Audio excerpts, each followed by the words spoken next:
여러분 모두에게 이런 은혜가 있기를 바랍니다. 하나님의 손길이 나타나서 여러분을 만져주시기를 축원합니다. 또 여러분의 눈에 눈물을 닦아주시고 또 힘겹고 어려운 삶의 길을 걸어가는 성도들의 땀을 주께서 닦아주실 줄 믿습니다. 여러분은 언제부터 예수님을 믿기 시작하셨나요? 또 예수님을 믿기 시작할 때 어떤 과정으로 믿기를 시작하셨습니까? 어떤 분은 자신의 기억 속에 한 번도 예수를 믿지 않았던 적이 없었을 수 있겠습니다. 아주 어렸을 때부터 부모님의 손에 이끌려서 교회를 나갔고, 그리고 정말 스무스하게 예수 그리스도로 영접하고 예수 믿는 삶을 살았던 분이 계시겠죠. 또 반면에 어떤 분은 극적인 변화를 통해서 예수님을 믿기 시작했겠죠. 예를 들자면 우리 계곡에 래프팅 타는 것처럼 막 고무보트를 타고 거친 물살을 내려가는 것처럼, 아니면 폭포수에 떨어지는 것처럼 내 인생이 무너지는 것 같은 큰 시련을 통해서 예수님을 만난 분도 계시겠습니다. 오늘 우리가 보려고 하는 사울, 나중에 이름을 바울로 바꾸게 되지요. 다소의 사울이라고 부르는 이분은 후자에 속하겠습니다. 오늘 이분에 대한 말씀을 나누려고 합니다. 사울이 주님을 만난 것은 다메섹 도상입니다. 다메섹의 예배당도 아니고 예루살렘에 있는 예배당도 아니고 기도 장소도 아니었습니다. 길을 걸어가다가 예수님을 만났는데 이런 은총을 우리도 경험하면 참 좋겠습니다. 자, 지도 하나 보시죠. 다메섹이 어딘가? 다메섹이 지도의 중앙 부분에 있습니다. 중앙에서 조금 밑에 있어요. 이제 이스라엘 지도는 진짜 조그매집니다. 이스라엘. 우리가 생각할 때 이스라엘이 굉장히 큰 나라처럼 인식이 됩니다만 이스라엘 굉장히 작은 나라입니다. 밑에 유대, 사마리아, 갈릴리를 넘어서서 이제 시리아 땅, 초록색으로 되어 있는 부분이 이제 시리아 땅인데 그 접경 지역이죠. 이스라엘, 또 오른쪽에는 사마, 그리고 위쪽에 시리아의 접경 지역에 다메섹이 있습니다. 여기까지의 거리가 240km고 다메섹은 유대인들에게 굉장히 중요합니다. 그래서 예루살렘 성벽에 있는 문 중에 하나가 to 다마스커스, 다메섹으로 가는 문이 따로 있을 정도입니다. 그러니까 이곳에 많은 유대인들이 있었고 또 이곳에 피신을 갔던 그리스도인들이 복음을 전하고 있던 그런 상황이죠. 자, 화살표 2번 보시면, 자, 이것이 이제 사도행전 9장의 내용이 되겠고, 2번이 화살표가 어디로 가 있죠? 자, 찾으시겠어요? 왼쪽 지도로 보세요. 오른쪽 지도는 이제 3년 후의 지도고, 왼쪽 지도를 보시면 화살표가 아라비아로 화살표가 나와 있죠. 그러니까 이 사울이 예수님을 믿은 후 아라비아 광야, 아라비아 사막을 간 걸 의미하는데 여기서 3년간 있었습니다. 성경에는 이게 충분히 기술되어 있지는 않아요. 충분히 설명되어 있지는 않은데 그는 아주 오랜 기간 동안 주님의 말씀 가운데서 공부하고 여러 가지 자질을 갖추었으나 3년이라고 하는 기간 동안 다시 연단받습니다. 주님은 임명을 통해서 사용하시기 전에 훈련받은 자를 통해서 사용하신다는 걸 알 수 있어요. 자, 그리고 나서는 어떻게 돼요? 3년이 지난 후에 예루살렘에 가서 사울이 사도들을 만나서 자기가 받은 계시를 나누고 그들과 교제하게 되죠. 그리고는 어떻게 되느냐? 북쪽으로 쭉 올라갑니다. 지중해를 타서 지중해를 넘어서서 다소라고 하는, 길리기아 다소라고 하는 곳에 가게 되는데 이것이 지금의 터키 지역입니다. 튀르키예의 동쪽, 여기까지 거리가 1000km 정도 됩니다. 1000km. 별로 안 되죠, 여러분? 별로 안 놀라시는데 1000km 그 정도야 그냥 요즘에 쉽게 가는 세상이 되었습니다만 옛날에 1000km 가는 게 쉽지 않았던 거예요. 그래서 사울이 그곳에 올라가서 복음을 전하다가 그 옆에 있는 안디옥에서 부름을 받아 사역을 시작하게 되죠. 자, 이와 같이 사도행전의 내용, 사도행전에 있었던 일들의 지리적인 여건이 확대되고 넓어지는 것을 볼 수 있습니다. 사도행전 9장 1절 보시죠. 자, 사울의 모습이 묘사가 되어 있는데 이때가 주후 33년에서 34년이고요. 사울의 나이가 28세에서 33세 정도가 됐습니다. 그러니까 젊은 나이에요. 이제 20대 말이나 아니면 20대를 이제 막 벗어난 청년의 그런 모습인데요. 1절 상반절에 이렇게 되어 있죠. 사울이 주의 제자들에 대하여 여전히 위협과 살기가 등등하여 이렇게 되어 있습니다. 자, 이게 사울의 그때 당시의 모습이에요. 20대 말의 모습이에요. 여러분들의 20대 말은 어땠는지 모르겠습니다. 여러분들의 30대 초반에는 어떤 삶을 사셨는지 모르겠는데 사울은 좀 이랬다라는 거예요. 여기 등등하다라고 하는 말은 우리 한글에서는 좀 찾아보기 어려운 이제 그런 뜻입니다. 뭐 예를 들어서 우리가 등등하면 뭐가 떠오르세요? 예를 들어 이렇게 말할 수 있겠죠. 내가 동물원에 갔는데 사자도 보고 호랑이도 보고 토끼 등등등 여러 동물을 봤다. 이렇게 사용할 수 있는데 이건 그게 아닙니다. 헬라어로 등등이라고 하는 말은 원래 뜻이 뭐냐? 호흡하다. 숨을 들이마시고 숨을 내뱉다. 이런 뜻을 가지고 있어요. 그러니까 원대로 해석을 해보면 이 본문은 뭐가 되는 거예요? 살기와 위협을 들이마시고 살기와 위협을 내뿜다. 이 말이에요. 그러니까 거의 짐승 같은 모습이죠. 자기의 생각, 아니면 자기의 확신, 자기가 갖고 있는 분노, 자기 안에 있는 이 정말 막 끌어올리는 뭔가를 참지 못해가지고 돌진하는 그런 짐승의 모습을 표현하고 있는 겁니다. 굳이 표현하면 전쟁터를 달려가는 말 닮았다고 볼 수 있는 거죠. 잘못된 확신이 이렇게 무섭습니다. 잘못된 확신이 이렇게 무섭습니다. 진리에 근거하지 않고 사실에 근거하지 않고 올바른 정의에 근거하지 않고도 우리는 이렇게 확신에 가득 차 어떤 행동을 할 때가 많이 있습니다. 그런 점에서 확신이라고 하는 것은 진리를 증명해 주지 않는다. 저는 이렇게 생각을 합니다. 어떤 사람이 내 손에 장을 지지시오 이런 말씀 하시는 분들이 간혹가다 계시는데 손바닥이 어떠신지 진짜 손바닥을 좀 보고 싶어요. 네. 이런 분들의 상당수는 진리에 근거한다기보다 나는 확실하다고 생각합니다. 이런 뜻이에요. 그런 점에서 여러분들이 갖고 있는 확신의 근거가 무엇인지 자주 생각하시고 잘 분별하셔야 되겠습니다. 자, 그러나 주님이 그 길을 막으시는데요. 그리고 그 혈기를 꺾으시죠. 3절 보십시오. 사울의 길을 가다가 다메섹에 가까이 이르더니 호련히 하늘로부터 빛이 그를 둘러 비추는지라 그랬습니다. 사도행전 26장에도 이때의 일이 기록이 되어 있는데 사도행전 9장보다는 조금 더 상세하게 설명이 되어 있어요. 어떻게 설명이 되냐면 이 시간은 정오 12시에 벌어진 일이고 이때 비추어진 빛은 태양보다 훨씬 밝았습니다. 훨씬 밝았어요.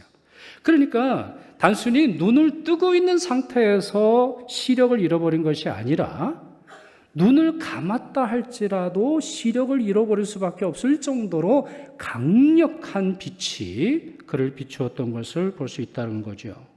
그 결과가 이렇습니다. 8절 보십시오. 사울이 땅에서 일어나 눈은 떴으나 아무것도 보지 못하고 사람의 손에 끌려 다메섹으로 들어가서 그랬습니다. 사울이 시력을 잃었습니다. 시력만입니까? 아닙니다. 그의 인생의 목표, 그의 자존심까지 완전히 부서져 버립니다. 여러분, 사울이 처음 다메섹으로 가던 그 길의 모습을 보십시오. 살기와 위협이 등등했고 마음속에 혈기가 넘쳐서 자기가 뭔가 해버리라, 자기 뜻대로 뭔가 성취해버리라 하였으나 지금 이 모습을 보세요. 눈은 보이질 않습니다. 그리고는 누군가의 도움을 받지 않고는 어디가 다메섹인지, 어디가 길인지, 무엇이 건물인지, 또한 어디에 내가 나아가야 되는지 전혀 알지 못하는 전적 수동 상태에 이르고 있습니다. 전적 능동의 상태에서 전적인 수동의 상태.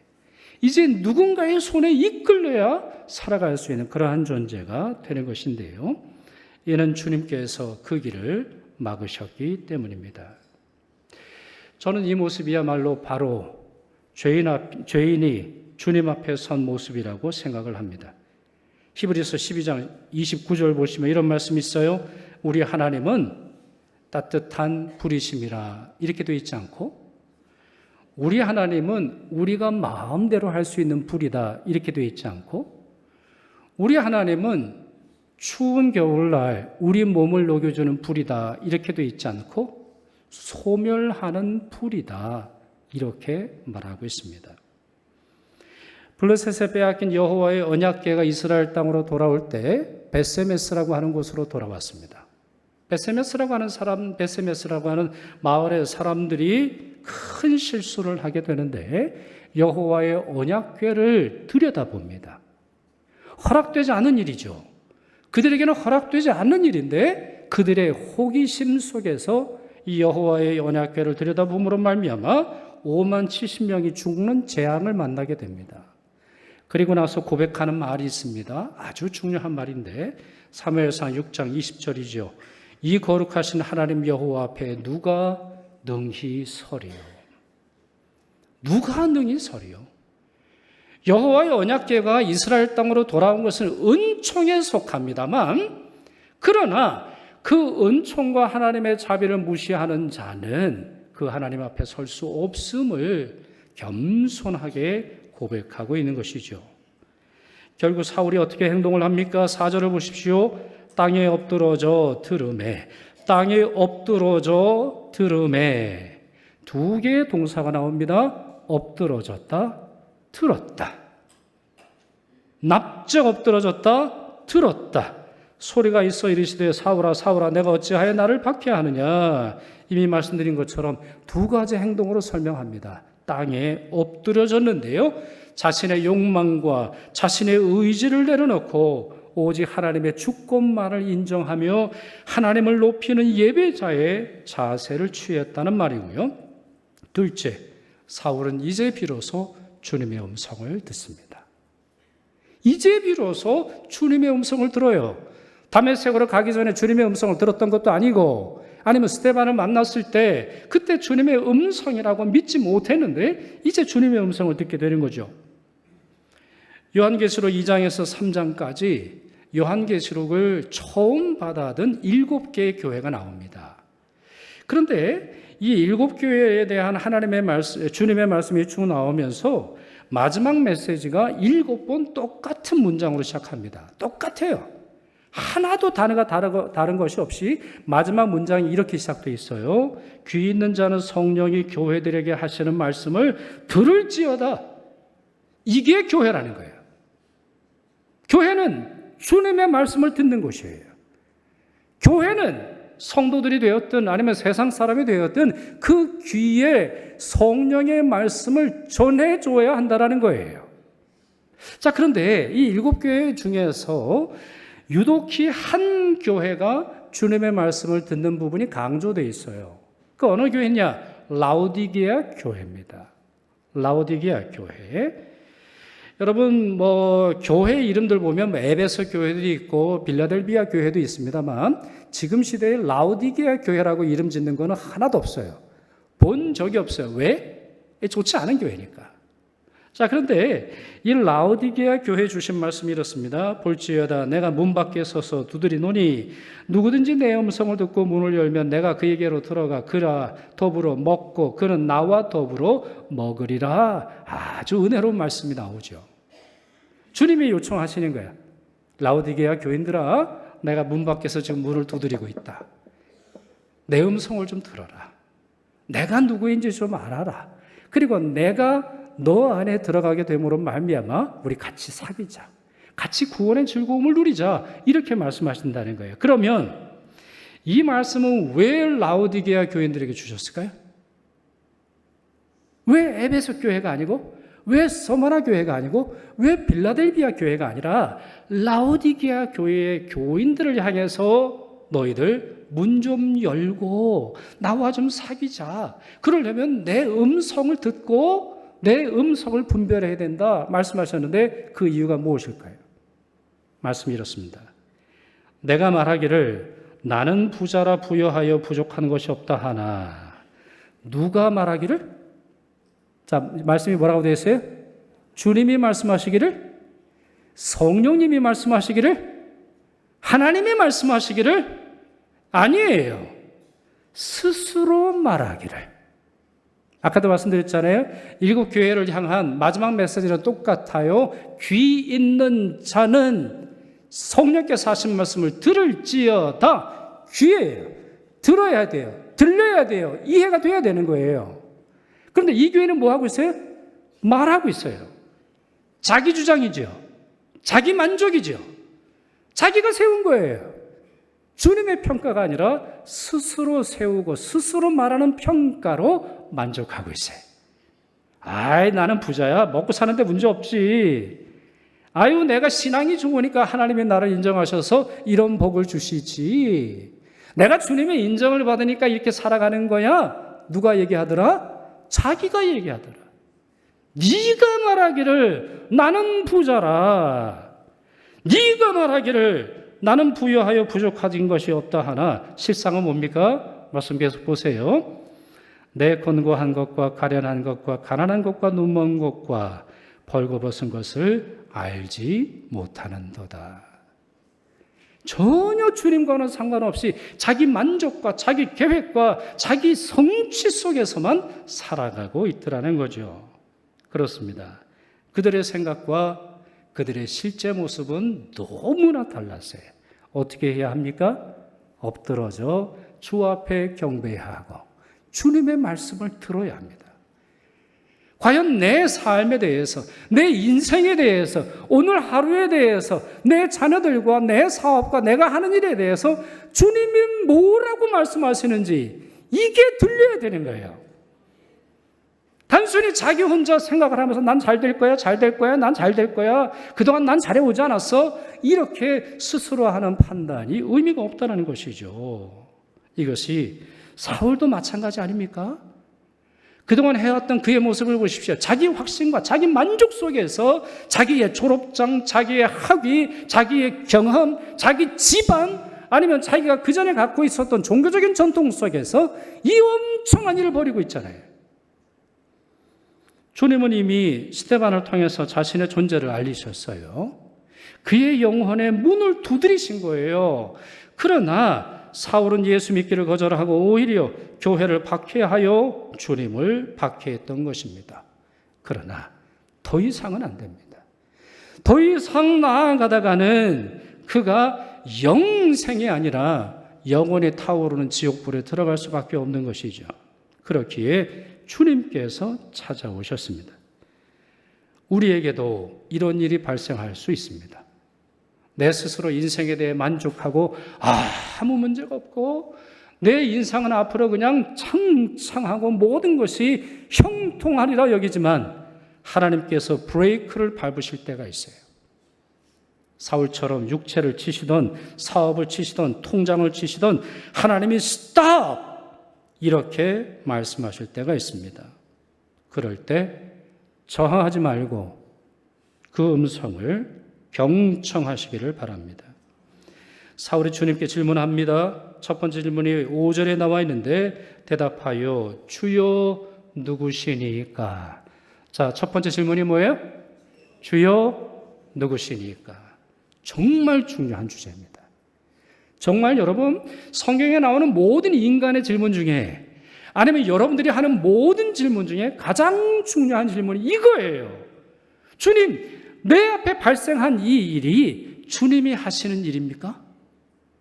주님은 누구십니까? 나를 멈추게 하신 주님, 또한 내 삶에서 이런 일이 발생하도록 하신 주님, 주님은 누구십니까? 정말 중요한 질문이에요. 대답하되 주여 누구시니까 이르시되 나는 내가 박해하는 예수라. 자, 여기에 예수님의 대답 속에서 아주 중요한 신학적인 진리가 있습니다. 특별히 교회와 관련된, 우리 교회론과 관련된 아주 중요한 그러한 신학적인 진실인데, 첫째, 예수님은 가상의 인물이 아니라 부활하사 지금도 살아계신 분이라는 거죠. 둘째, 예수님은 교회와 자신을 동일시하신다는 겁니다. 셋째, 그렇기에 주님은 우리가 고난당할 때 함께 아파하시고 우리가 조롱당할 때 주님도 조롱당하신다라는 거죠. 어쩌면 주님이 우리를 위해서 대신 조롱당하신다라고 하는 것을 알 수 있습니다. 첫 번째 질문을 통해서 사울은 이 사실을 깨닫게 되었을 것입니다. 두 번째 질문은 사도행전 9장에 나오지 않고 사도행전 22장에 나오는데 그 말씀이 이렇습니다. 내가 이르되 주님 무엇을 하리이까? 자, 두 번째 질문이 뭐라고요? 주님 무엇을 하리이까? 첫 번째 질문이 뭡니까? 주님 누구십니까? 주님을 알게 되었습니까? 주님이 어떤 분인지 알게 되었습니까? 주님이 부활의 구주라는 걸 알게 되었습니까? 주님이 교회와 스스로를 동일시하시며 교회의 아픔을 함께 겪으시는 분이십니까? 그렇다면 물어야 합니다. 주님, 저는 어떻게 살아야 합니까? 저는 무엇을 해야 합니까? 이 순서가 결코 뒤바뀌지 않으시기를 바랍니다. 주님을 알아야 인생의 신비가 풀립니다. 주님을 알아야 여러분의 길이 보이는 거예요. 주님의 길이 보여야 여러분이 앞으로 살아갈 날들이 보이는 거예요. 너무너무나 중요한 진리인 것이죠. 첫 번째 질문에서 주여 이렇게 호칭을 했는데 이번에도 주님, 예수님을 불렀습니다. 그분을 주님으로 고백하고 있는 것이죠. 다메섹으로 가는 길을 막으신 분이 예수시라면 이제 앞으로 사울이 가야 할 길을 예수께서 아신다라고 하는 것을 깨닫게 되었다는 것입니다. 그렇습니다. 그 전까지는 묻지 않고 갔습니다. 자기 열심, 자기 주장, 자기 계획을 따라 움직였던 것인데요. 이제 삶의 주도권을 주님께로 옮깁니다. 주님께 물어요. 주님, 저 어떻게 해야 합니까? 단순히 이것은 자기가 눈이 멀었기 때문에 하는 탄식이 아니라 그렇구나. 내가 과거에 눈을 뜨고 있었지만 실상은 아무것도 보지 못하고 살았구나. 이러한 고백이 함께 들어있는 것입니다. 참되는 회심에는 반드시 이런 과정이 있습니다. 여러분, 참되는 회심은 처음 제가 질문을 드렸다시피 어떤 분은 아주 드라마틱한 영적인 체험을 하고 어떤 분은 정말 아무런 체험이 없는 것처럼 그렇게 생각되는 분도 있습니다만 체험이 본질이 아닙니다. 얼마나 신비한가가 본질이 아닙니다. 중요한 것은 바로 여기에 있습니다. 예수를 구주로 모시는 거죠. 어떤 분들은 눈물 짜고 콧물을 짜면서 회개를 하긴 합니다만 여전히 자신이 인생의 주인인 분들이 있어요. 자기가 계획 세우고 자기가 뭔가 앞으로 하려고 하는 것만 강조하는 분이 있어요. 그래서 왜 자신을 돕지 않으시는 거냐? 왜 내 기대대로 안 되는 거냐? 왜 나만 병에 걸리는 거냐? 왜 나만 앞길이 막히는 거냐? 하소연하면서 예수님을 자기 마음대로 판단하고자 합니다. 아닙니다. 예수님을 믿는다는 건 예수님을 주인으로 모신다는 말입니다. 내 삶이 주인이 됐던 모든 걸 내려놓고 그게 내 야망입니까? 그게 내 성공에 대한 욕구입니까? 그것이 세상의 기준입니까? 그게 미모입니까? 그게 세상의 재력입니까? 세상의 명예입니까? 세상에 주는 모든 걸 내려놓고 오직 예수께서 나의 구주라고 나의 주인이시라고 하는 것을 고백하는 건 바로 그게 믿음입니다. 만약 이와 같이 주인과 종의 관계가 바뀌지 않았다면 그 사람의 회심은 절반의 회심에 불과하다고 하는 사실을 깨달아야 합니다. 그렇기에 예수님을 믿되 어디까지 믿어야 합니까? 예수님을 믿되 어디까지 바뀌어야 합니까? 가치관이 바뀌어야 합니다. 느낌 가지고는 안 됩니다. 체험 가지고는 안 되는 거예요. 가치관이 바뀌어야 되는 거예요. 나 중심의 삶에서, 세상 중심의 삶에서 그리스도 중심의 삶으로 바뀔 때 진정한 회심에 이르게 되는 것입니다. 두 번째 질문에 대한 주님의 답변이 6절에 나오죠. 너는 일어나 시내로 들어가라. 내가 행할 것을 내게 이를 자가 있느니라 말씀을 하세요. 여러분, 이 말씀은 진짜 많은 의문점이 들도록 합니다. 저도 이 말씀을 읽을 때마다 묵상할 때마다 그렇습니다만 이미 사울에 대한 주님의 계획은 끝났습니다. 그러니 이제 엄청난 일을 할 겁니다. 회심한 직후 다메섹에서 복음을 전할 뿐만 아니라 그래서 사람들이 너무 헷갈려해요. 아니, 사울이라고 하는 사람이 예수 믿는 사람을 죽이려고 왔는데 하루아침에 다메섹에서 예수를 믿으라고 하니, 그래가지고 유대인들이 흥분해가지고 이 사울을 죽이려고 하고 다메섹 교회 교인들이 바구니에다가 사울을 탈출시키고 이분이 이제 아라비아 광야로 3년간 머물 뿐만 아니라 다소라고 하는 곳에서, 사실 다소에서 뭘 했는지는 성경에 기록되지 않았습니다만 당연히 복음을 증거하고 안디옥 교회에서 사역함으로 말미암아 파송을 받아 전 세계를 바꾸는 주님의 사역자가 됩니다. 그래, 어떤 분은 나중에 이제 바울이 됩니다만 이 바울의 회심 사건을 기독교를 바꾼 사건이다, 이렇게 아주 강조해서 설명을 하고 있는 것이죠. 아니, 그렇다면 그냥 그 자리에서 알려주시면 안 되나요? 그 자리에서 쫙 보여주시는 거죠. 1초 아니면 2초, 앞으로 네가 10년 후에 이런 일을 할 거야. 30년 후에 이런 일을 할 거야. 50년 후에 이런 일을 할 거야. 네가 앞으로 다녀야 될 땅은 이래. 주님이 말씀하시면 안 되나요? 그리고 그와 같은 곳을 다니시면서 일할 수 있는 능력과 권세와 모든 지혜를 그냥 그 시간에 주시면 안 돼요? 하나님의 능력은 얼마든지 그러실 수 있으셨어요. 그러나 그것은 주님의 방식이 아닙니다. 우리는 그렇게 속성으로 한 방에 폭포수와 같은 은혜를 원합니다만 그건 주님의 방식이 아니에요. 그럼 주님의 방식은 뭡니까? 한 번에 하나씩 알려주시는 거예요. 한 번에 하나씩 순종하는 거예요. 그리고 그 은총을 받기 위해서 나보다 훨씬 못하는 사람처럼 보이는 아나니아를 만나야 하는 겁니다. 사실 아나니아라고 하는 사람은 무명입니다. 이 사람이 어떤 사람인지 성경 앞에도 안 나오고 뒤에도 안 나옵니다. 물론 초대교회 여러 역사적인 자료를 보면 아나니아는 다메섹 교회의 리더 목회자인 걸로 보입니다만 당시는 아직 목사라고 하는 제도도 있지 않았을 때입니다. 그러니 다메섹 교회에 기도하는 지도자, 이렇게 우리가 표현하는 것이 좋을 텐데요. 이 사람을 만나라. 그게 네가 할 전부다. 주님이 말씀하셨다는 거예요. 한 번에 하나씩, 한 번에 한 사람씩. 그런 점에서 여러분, 신앙에서 중요한 게 뭡니까? 신앙의 본질이 뭐예요? 시력입니까? 아닙니다. 시선입니다. 얼마나 멀리 내다보고 얼마나 많은 것을, 얼마나 먼 기간 동안 미래를 예측해낼 수 있느냐가 아니라 오늘의 삶을 주님만 바라보고 동행하는 삶으로 살아가는, 바로 그것이라는 거죠. 그렇게 우리는 예상과 예측으로 살아가는 것이 아니라 임마누엘 우리 주님과 한 걸음 한 걸음 내디디며 전진하는 거예요. 이게 전진의 원리예요.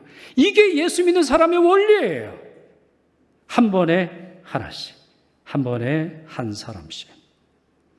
사울이 그러지 않았습니까? 먼저는 자기가 그렇게 싫어하는, 다메섹에 가서 그렇게 싫어하는 예수 믿는 사람을 만나야 돼요. 그 교회를 다녀야 돼요. 그 사람들의 도움을 받아야 돼요. 얼마나 자존심이 상했을까요? 동시에 얼마나 미안할까요? 얼마나 미안할까요? 자기가 죽이려고 했던 사람이 오히려 자기를 돕는 이 비참한 현실 속에서, 이 예상하지 못하는 현실 속에서 얼마나 마음이 고통스러웠을까요? 그러나 그들과 함께 해야 했던 것인데 이것이 바로 사울의 첫 번째 순종이었고 모든 순종이 이와 같았습니다. 이제 말씀을 맺을까요? 여러분, 어떤 삶을 살고 계십니까? 다메섹으로 향하는 사울처럼 주님 박해하는 인생을 사는 분은 안 계십니까? 다메섹으로 나아갔던 것처럼 자기 확신과 자기 신념 속에서만 살아가는 분 안 계십니까? 아닙니다. 멈춰야 합니다. 멈추는 것도 은혜입니다.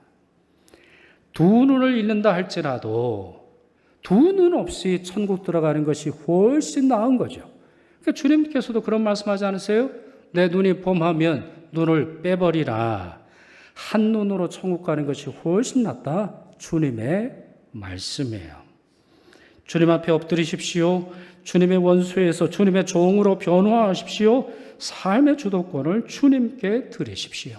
한 번에 하나씩 작은 것부터 순종하십시오. 이것이 회심의 본질입니다. 여러분 모두 이러한 진정한 회심에 이르시기를 축원합니다. 그리고 아나니아와 다메섹 교회처럼 주님 보내신 영혼을 사랑으로 섬기고 말씀과 성령의 능력과 기도로 돕는 우리 응암교회 되기를 축원합니다. 그리고 하나 더 있습니다. 이번 여름 수련회에 이러한 다메섹 도상의 역사가 우리 자녀들 안에 충만할 줄 믿습니다. 기도하겠습니다.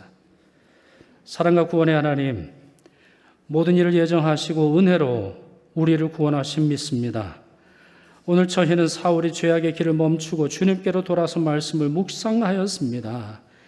저희도 그런 회심의 사건, 회심의 고백, 회심의 변화가 일어나도록 도와주옵시며 다메섹 아나니아와 같이 또한 다메섹 교회 교인들처럼 주님 만나고 구원받아야 할 이들을 위해 헌신하는 교회 되도록 복내려 주옵소서. 우리의 영원한 주인이시며 유일한 구세주이신 예수 그리스도의 이름으로 기도드리옵나이다. 아멘.